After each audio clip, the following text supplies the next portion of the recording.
Zemmour est un agent du Likoud, c'est tout. Voilà.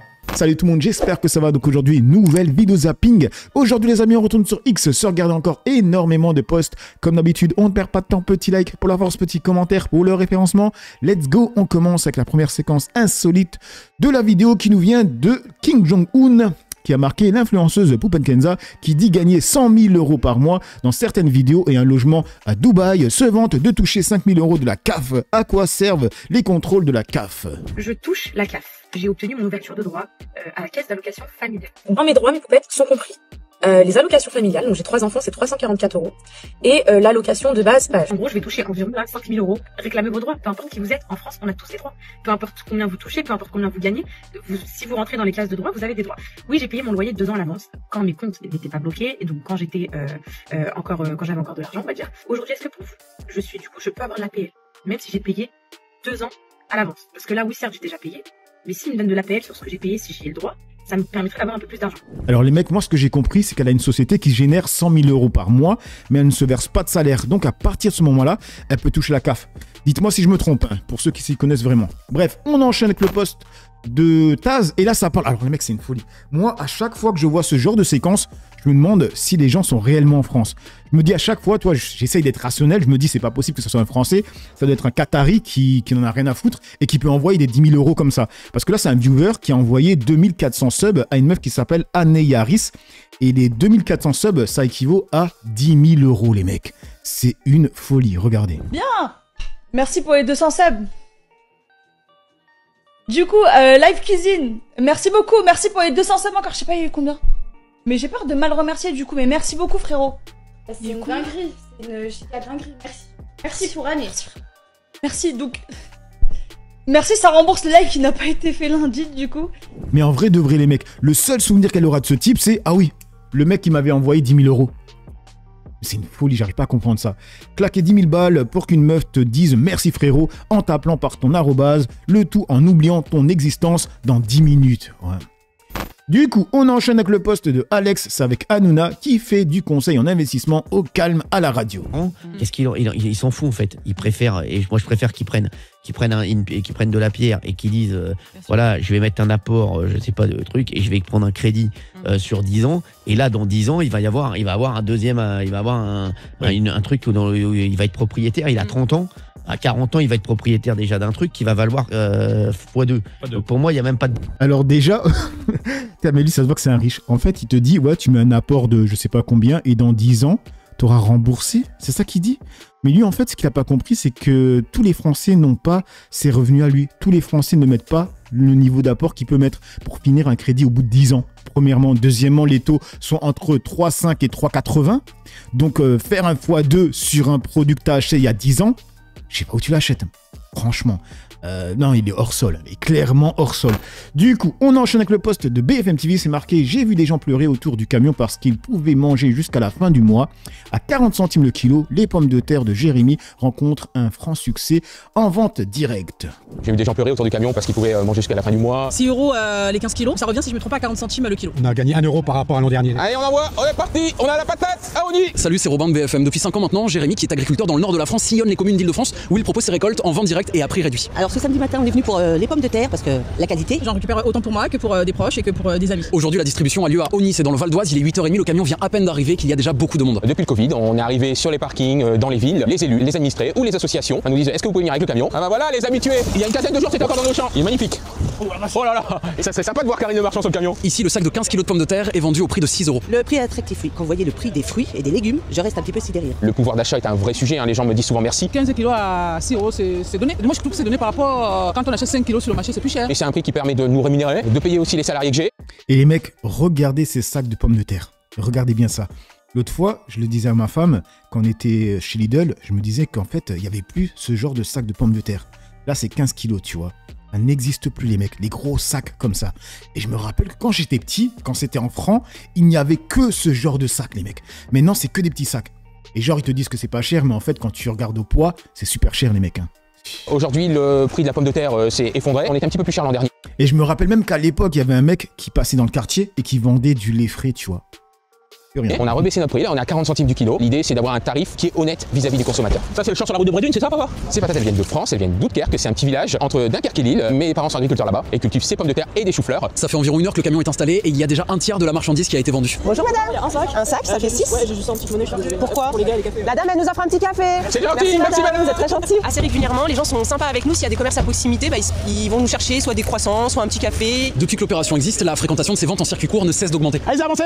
Allez, jusqu'à la dame, on vous dira stop. Ok, super, merci ma poule. Au départ, je suis venu par hasard, j'ai vu en fait une queue énorme, et c'est là que j'ai vu les pommes de terre. Depuis que j'ai connu le concept, tous les jours en fait, je suis à l'affût quand ils postent justement quand est-ce qu'ils vont revenir. On a nos habitués, il y a des nouveaux. Sur les réseaux, ça prend de l'ampleur. Il y a une vraie adhésion, on a une vraie communauté. Vous revenez quand? On reviendra certainement dans la première quinzaine de janvier. Oui, on va revenir en janvier, je pense, sur Ony. De nouvelles distributions auront lieu dans les prochains jours en Ile-de-France, comme par exemple à Limay, La Courneuve ou encore Villeparisis. Franchement, il faut plus de ça. Du coup, on enchaîne avec le poste de TF1. C'est marqué: Gérald Darmanin ne regrette pas du tout d'avoir rendu visite à Nicolas Sarkozy en prison. Est-ce que vous pouvez commenter votre propre action? Est-ce que vous regrettez d'avoir rendu visite à Nicolas Sarkozy non, pas du tout. en prison? Pas du tout. Vous ne l'avez fait pour aucun autre détenu? Bien sûr que si, je visite 3 prisons par semaine. N'hésitez pas à m'accompagner. Ces gens-là sont incroyables. Quand ils parlent, il faut vraiment tendre l'oreille. Il lui a demandé: est-ce que vous regrettez d'avoir rendu visite à Nicolas Sarkozy, qui est une personne physique? Et il répond quoi? Non, je vais souvent dans les prisons. Mais quand tu vas dans ces prisons-là, je pense pas que tu rends visite à une personne précisément. De quoi il parle? Nicolas Sarkozy, quel que soit ce qu'on pense de Nicolas Sarkozy, c'est un ancien président de la République, c'est un détenu tout à fait exceptionnel et ses conditions de détention étaient exceptionnelles. S'il était arrivé n'importe quoi à Nicolas Sarkozy, je rappelle qu'il a été menacé, il y a même eu des enquêtes et des perquisitions à la prison de la Santé suite à ces menaces. S'il avait été blessé, s'il avait été tué en prison. Personne aurait pu tuer Nicolas Sarkozy. Il était en VIP, premièrement. Deuxièmement, il y avait des gardes du corps qu'il a constamment dans sa vie de tous les jours, qui étaient dans la cellule d'à côté. Troisièmement, il y a les vigiles, donc les surveillants. Quatrièmement, il y a des caméras. Mais de quoi on parle? Aucun détenu random aurait pu se rendre en VIP, déjouer les gardes du corps qu'il a constamment, déjouer la surveillance, déjouer les caméras pour flinguer Nicolas Sarkozy. Mais de quoi on parle là? Si quelqu'un tue Nicolas Sarkozy là-bas, c'est que ça vient de beaucoup plus haut, hein, les mecs. D'accord? Qui était responsable? Le chef de l'administration pénitentiaire, le ministre, le chef de l'administration. Et moi, j'assume mes responsabilités. Il était normal de se rendre compte des conditions de détention des personnes les plus dangereuses, comme les agents narcotrafiquants ou terroristes, mais aussi comme les détenus les plus exposés. C'est le rôle des mineurs aussi qui sont dans les prisons. Je fais attention à ce qu'il ne leur arrive rien. Et je pense que s'il est arrivé quelque chose, le Parlement, les médias, la Cour de justice de la République m'auraient demandé des comptes. J'ai rempli mon rôle et je regrette rien. Et on continue avec Sarkozy, avec Juan Branco qui a marqué: la bourgeoisie applaudit la consécration de l'impunité. Ce n'est pas une surprise. Ils ne sont pas corrompus, ils sont la corruption.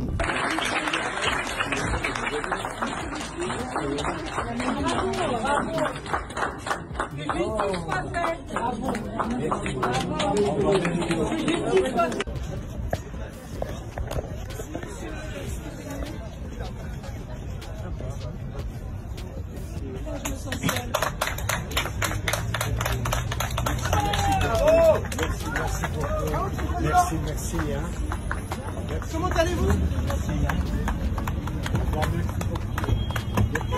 Et on passe sur Duval Philippe qui a marqué: lundi, Sarkozy a dû indiquer au tribunal ses revenus. La réponse: plus de 4,5 millions d'euros par an, ce qui fait plus de 330 000 euros par mois, les mecs.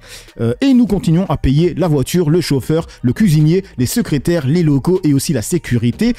Et certains lui ont même envoyé de l'argent en prison. 4,5 millions d'euros, les mecs. Et on a ainsi découvert que pour l'année 2023, Sarkozy a perçu les sommes suivantes: 153 000 euros de pension de retraite, 1,3 million d'euros de capitaux mobiliers, 638 000 euros de salaires qui proviennent de ses activités d'avocat et de conférencier. Et à ces sommes s'ajoutent 2,3 millions de revenus non commerciaux qui correspondent à ses activités de conseiller pour des entreprises et notamment d'administrateur du groupe Accor et du groupe Lagardère, deux groupes au sein desquels Sarkozy continue de siéger aujourd'hui, ce qui portait sa rémunération totale en 2023 à 4,5 millions d'euros. Et regardez cet article que j'ai retrouvé: il vole du riz et des pâtes parce qu'il avait faim, 2 mois de prison ferme.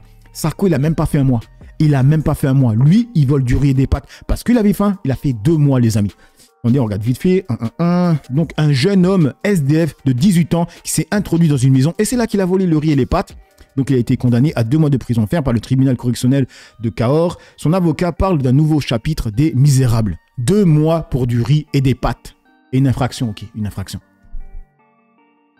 Du coup, on passe sur ce poste des grandes gueules. C'est marqué: Sarko, très marqué par la prison. Ouais, c'est quand même la même personne qui disait que les mecs en prison ils s'amusent et que en fait c'est cool d'aller en prison. Du 5 étoiles, quoi. Ouais, c'est ouais. ça. Et puis en plus, Le Club Med. et combien ça nous a coûté en fait d'avoir foutu Sarkozy 3 semaines en prison? Encore une fois, moi je pense qu'au-delà en plus de ces 3 semaines-là, je pense qu'il faudrait lui faire payer un petit peu quelque chose vu on lui a mis une cellule à côté pour mettre ses 2 gardes du corps. Enfin, c'est n'importe quoi. C'était pas un privilège, c'est le ministère de l'Intérieur qui a jugé. Moi c'est pas un privilège. Ah bah oui, il veut pas bouffer les C'est pas lui qui a demandé d'avoir garde du corps. Bien d'avoir des gardes du corps. Non mais t'as raison, c'est pas un privilège. En fait, le mec tu l'aurais foutu à Bois-Marcy, on aurait pu rigoler plus 2 secondes en fait, tu vois. Mais moi je trouve qu'en fait, tu vois. Non, cette façon de jubiler à gauche. Moi je jubile pas. La gauche qui est anti-prison. Moi je jubile pas. La gauche qui est anti-prison qui jubile devant quelqu'un en vous les prison. journalistes, vous arrêtez pas de dire ah mais dis donc en ce moment les attentats c'est grave machin. L'autre il envoie ses 2 meilleurs potes voir un terroriste qui a fait buter des gens dans un avion. Si vous trouvez normal de la collusion entre le pouvoir français et le terrorisme, moi je sais pas trop, on est enfin comme qu'on se parle. Non mais là on parlait pas de ça. On parlait de ça, il était aussi condamné pour ça, je te rappelle. Ça me fait penser à François Ruffin. Ça me fait penser surtout qu'à force de défendre Sarkozy, vous oubliez un petit peu la défense. Mais c'est ça, à chaque fois que des gens essayent de défendre l'indéfendable, ils passent pour des cons. Hein. Du coup, on enchaîne avec le post de Tribune Populaire qui a marqué Alerte Info. Macron remonte les Champs-Élysées, presque désert pour le 107e anniversaire de l'armistice de 1918. Dans sa berline Renault, et qui après avoir salué, embrassé parfois les personnalités qui se trouvaient dans la tribune officielle face à l'Arc de Triomphe en haut des Champs-Élysées, va emprunter la plus belle avenue du monde, un peu terne, là en ce 11 novembre, légèrement... On dirait qu'il n'y a personne les mecs, on dirait qu'il n'y a personne. Gris sur le plan météorologique, la foule est allée sans doute déjeuner et a quitté peu à peu les trottoirs de la grande avenue des Champs-Élysées, et le président, dans son cortège officiel, redescend cette avenue des Champs-Élysées direction l'Élysée. Oui, pour un déjeuner. Là, au début, je pensais qu'il saluait personne. Après, j'ai re-regardé la vidéo et en fait là, c'est un peu sombre. Donc là, il y a des gens en fait. Et c'est pour ça qu'on voit des gardes. Vous voyez, juste là. Et a quitté peu à peu les trottoirs de la grande avenue des Champs-Élysées, et le président, dans son cortège officiel, redescend cette avenue des Champs-Élysées direction l'Élysée. Oui, pour un déjeuner. Un déjeuner, donc toujours dans le cadre de ces commémorations du 107e anniversaire de l'armistice de 1918. Donc le président de la République va recevoir plusieurs associations, des porte-drapeaux, des représentants de missions de la libération. Il y a une mission qu'il avait mise en place il y a quelques années et qui s'achève là. C'est cette mission qui avait commencé donc pour les commémorations de la Seconde Guerre mondiale, puisqu'on célébrait... Du coup, il y a Phoenix qui répond en disant « Et dire qu'il y a une vingtaine d'années, le petit peuple était convié lors de ces commémorations. » Ouais, ça a changé. On enchaîne avec le poste de France Info, c'est avec Florent Philippot qui parle de Jordan Bardella et de Le Pen. Le RN aura un candidat quoi qu'il arrive. Pour vous, Jordan Bardella ou Marine Le Pen, c'est la même chose? C'est à peu près la même chose. Je pense que Jordan Bardella sera le candidat. Je pense qu'il n'y a plus de doute aujourd'hui. Pourquoi? Parce que je vois pas comment Marine Le Pen le sera, et parce que de toute façon je pense qu'il a bien l'intention de l'être, et qu'il ne fait plus beaucoup de cas de Marine Le Pen. Je pense qu'il ne la cite plus, enfin elle n'existe plus à ses yeux. Ah, vous pensez qu'il y a déjà un début de fracture entre les deux? Il y a une fracture très avancée, une fracture ouverte même. Non, c'est évident. C'est fini. Enfin, pour lui, dans son esprit, je pense que quoi qu'il en dise, c'est fini. Il la cite une fois, je crois, dans son livre. Enfin, il n'en parle quasiment plus, vous lisez ses interviews. Et du coup, il y a Marc qui répond: si vous vous posez la question de savoir pourquoi Philippot est invité sur les médias de la TNT, notamment le service public de l'information et les médias du groupe Bolloré, alors que l'on n'y voit jamais Asselineau et que tous les deux prônent le Frexit, voici la réponse que je vous propose. Ces médias savent que Philippot est inoffensif, ils savent que Philippot coince les Français en colère vis-à-vis de l'Union Européenne dans une pseudo-alliance des droites dont 95% des participants, Zemmour, Knafo, De Villiers, Dupont-Aignan, etc. ne veulent pas du Frexit. Ces pseudo-opposants se contentent de dénoncer une seule des conséquences néfastes de l'Union Européenne, l'immigration massive, mais préservent ce qui fait les profits indécents des oligarques qui sont derrière eux, la libre circulation des capitaux, des services et des marchandises. Asselineau n'est jamais invité sur les médias de la TNT car il est le seul candidat à l'élection de 2027 qui propose de rassembler les Français au-dessus du clivage droite-gauche sur un programme de libération et de redressement de la France qui, pour être appliqué, nécessite que notre pays sorte de l'Union Européenne, de l'euro et de l'OTAN. Et ça, les oligarques n'en veulent pas. Vous comprenez ? Voilà, dites-moi ce que vous en pensez. Du coup, on enchaîne avec le post de Jacques Renardière qui a marqué « La Le Pen et le Rassemblement National refusent d'augmenter le SMIC, mais augmenter son salaire de 2000 € par mois. Le SMIC, vous êtes l'une des seules candidates à ne pas proposer une augmentation du SMIC. Pourquoi? Parce que vous savez, augmenter les salaires, ça veut dire faire peser une charge sur des entreprises qui sont dans de grandes difficultés aujourd'hui économiques. Vous avez augmenté votre salaire comme présidente du Front National. Il est passé de 3 000 à 5 000, plus 66%. Pourquoi? Vous étiez dans le besoin. Oui, j'avais besoin de 2000 de plus par mois. Les archives.